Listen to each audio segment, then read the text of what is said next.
अस्सलाम वालेकुम friends, welcome back to my YouTube channel daily tips with Asma. फरमान नाम का शुमार लड़कों के नामों में होता है।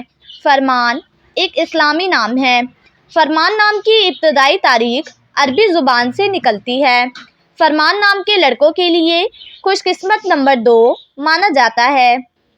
फरमान नाम के लड़के बहुत समझदार होते हैं।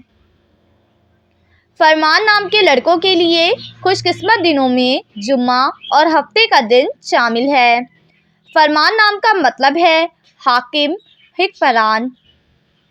फरमान नाम के अफराद के लिए मुवाफिक पत्थरों में नीलम पत्थर शामिल है। फरमान नाम के लड़कों में ज़्यादातर मेहनती लड़के पाए जाते हैं। फरमान नाम के अफराद के लिए मुवाफिक रंगों में नीला, बनफशी और काला रंग शामिल है। खुशकिस्मती वाली धातों में हिस्सों के हिसाब से लोहा शामिल है। फ्रेंड्स, अगर आप अपने नाम का मतलब जानना चाहते हैं तो कमेंट बॉक्स में अपना नाम लिखें। इंशाल्लाह हम आपके नाम की वीडियो ज़रूर बनाएंगे। Thanks for watching. अल्लाह हाफिज़।